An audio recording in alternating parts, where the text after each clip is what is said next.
It's Cypher. Prepare for another all-nighter. On the Talk of Chicago, 1690 WVON. It shouldn't surprise anybody that the Pacers have the ability to be in first place in this division.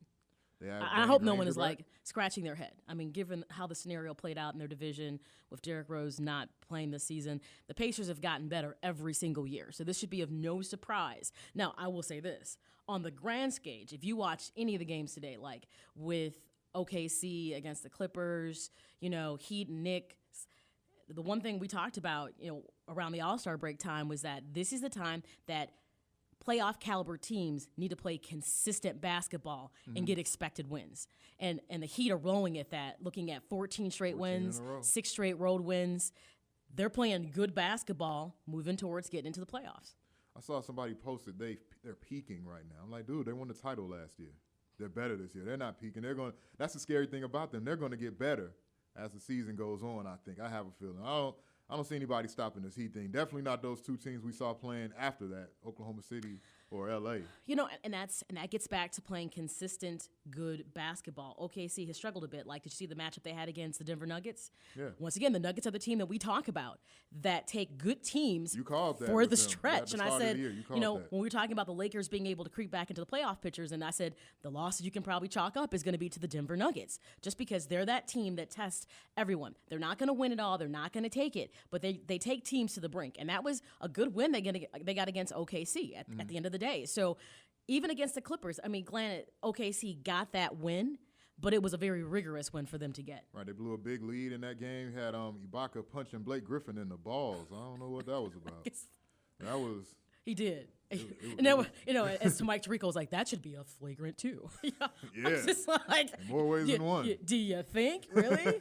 But it's just, I have to say this. Outside being a Bulls fan, not expecting a lot from it, it's interesting to watch how some of the other teams are unfolding, especially in the West. I think I'm more invested in the West this particular season than I am in seeing what happens in the East, because for once you can actually say that the Western Conference is far more stacked. Way more. Than the Eastern Conference is. I mean, the Denver Nuggets are competitive. Just a lot of teams. Look at Golden State, a team like the Warriors with Steph Curry doing what he did this week.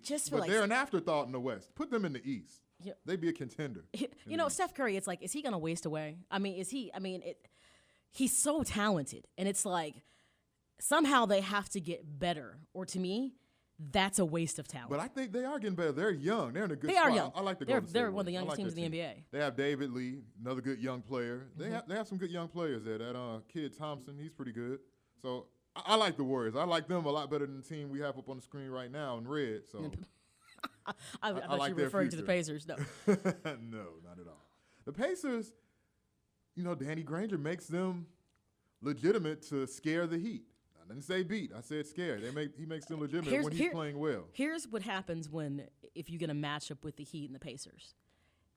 They make the Heat work is what it comes down to. It becomes a more grueling or exhausting series than it needs to be, opposed to just kind of being a walk in the park. They have to work harder to get to win the series, which may not seem like a big deal, but then when you move through and your next component is really truly a contender, you're a little worn out when it's all said and done. And that's what the Pacers do. I mean, we saw that last year, how well they played in the playoffs.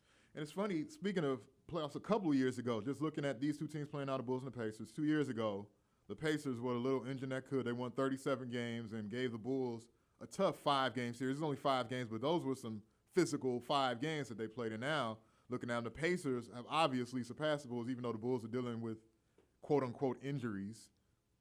But it's just ironic to see where these teams are in a 2-year span, just from that playoff series to now.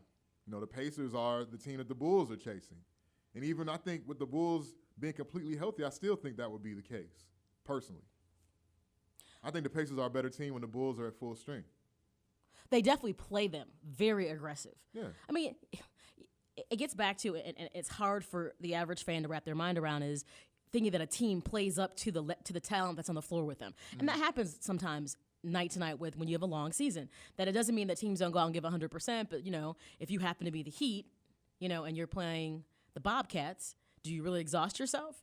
Not necessarily, but the Bobcats exhaust themselves because there's something they want to prove in that matchup. No doubt. So I think it does have a lot to playing up or playing down to the level of talent that you have on the floor that night with you.